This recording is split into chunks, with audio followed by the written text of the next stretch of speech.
Si Rapi Tulfo, si Senador Rapi Tulfo, mga kabunyog, talagang hindi matunawan dito kay Loren. Hindi matunawan. Hmm? Sabi ni Rapi Tulfo, doon sa consultative hearing ng Blue Ribbon, sabi niya, ha, nakakainsulto, kasamahan nating senador ay tatawagin itong mga, ang tawag kasi ni Cargador Boys eh. Ha?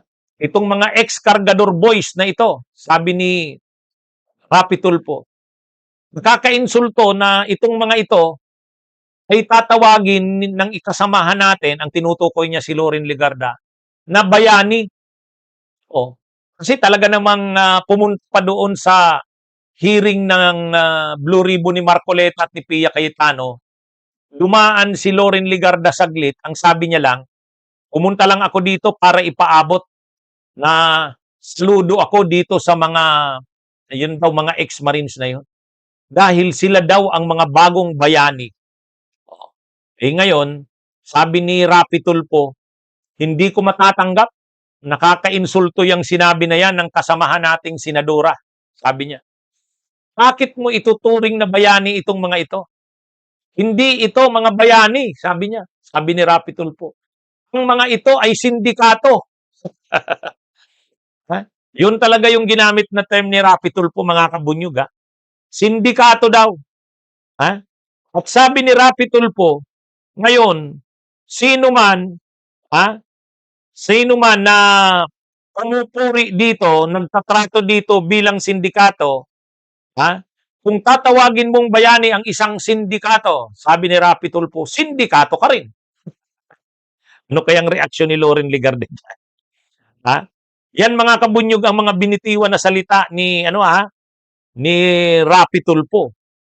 Mainit talaga eh. Kasi sabi ni Loren Legarda ganito, ako po'y makikinig sa ating mga bayani na nandito po ngayon. Yan yung sinabi ni Loren Legarda. Sabi naman ni Rapi Tulfo, tawagin mo ang mga taong umamin naman na nag-deliver ng mga kickback sa kung sino-sinong Punsyo Pilato. So therefore, matatawag silang sindikato.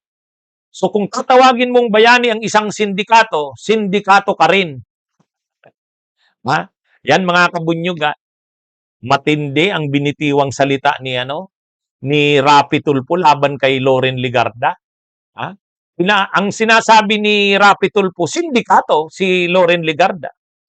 Kasi sabi ni Rapi Tulfo, kung tinatawag mong bayani itong mga taong ito, samantalang sa kanya daw, sabi ni Rapi Tulfo, kung tingin niya dyan, sindikato. O ngayon, kung tinatawag mong bayani ang mga ito, pero sa totoo mga sindikato ito, di sindikato ka rin. Ganun katindi. Talagang matindi yung binitiwan ni Rapi Tulfo na salita. Kasi nasusuka daw siya na bakit tinatawag na bayani ang ganung klaseng mga tao.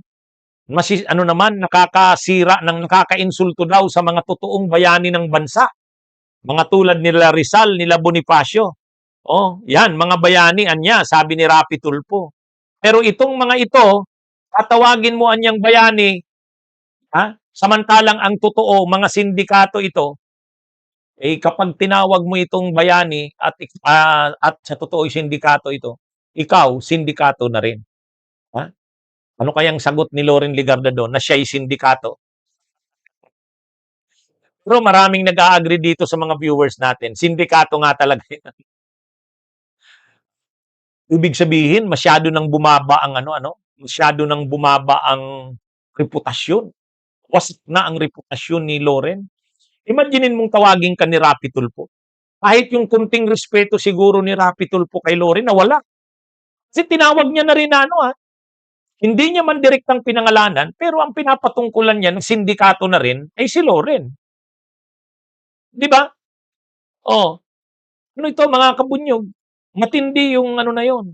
Ibig sabihin, yung respeto ni Rapi Tulfo, ni Katiting, kay Loren Legarda, nawala na. Nawala na. Dahil nga si Loren ay mas tinatrato niyang bayani itong mga Malita Boys, sabi ni Rapi Tulfo, okay, kung tinatrato mo yan na bayani, Eh, samantalang sindikato ito, sindikato ka rin. O ano yun? Ang ibig sabihin nun, kapag ang tingin ni Rapi Tulfo kay Loren ay sindikato, masyadong mababa na. Wala ng respeto kay Loren Legarda. Sabagay, kasalanan din yan ni Loren eh. Talaga namang winala niya yung respeto sa kanya. Oh. Um, eh, sa halip kasi na manahimik na lang itong si Loren, 'di ba sila Villar, yung magkapatid na Villar nananahimik na lang? 'Di ba si Joel Villanueva nananahimik na lang? Nananahimik na lang si Joel Villanueva. Sa mga pinagagawa ni Cayetano, ang maingay lang na sumasabay si Amy, si Marcoleta, si Ruben Padilla. Ruben Padilla wala namang isip 'yan. Ah, ah, ah, si Marcoleta naman, ano ba namang maasahan mo diyan? Si Amy, ano ba naman din maasahan mo? Pero sila yung magkapatid na Villar, tahimik. Hindi sila sumasabay sa mga ginagawa ni Cayetano kasi nakakasuka talaga. Pero si Loren Legarda sumasabay ah. Sumasabay talaga kay ano, kay Cayetano. Hmm? Sa katunayan, sa katunayan, ang sabi ni Cayetano na unconstitutional yung ginawa nila Gatchalian, nakikisabay din si Loren Legarda. Sabi ni Cayetano, siya daw ang lehitimong Senate President. Sabi naman ni Loren Legarda, ko rin ang lehitimong Senate President pro tempore. Grabe, grabe, kapituko na si Cayetano, ito rin, kapituko rin to. Si Loren Legarda. Oh, imaginin mo, pwede namang nanahimik na lang siya. Ibig sabihin, napapahiya siya sa ginagawa niya. Pero hindi. Sa halip na manahimik si Loren Legarda, nagsasalita pa talaga. Nagsasalita pa. Oh.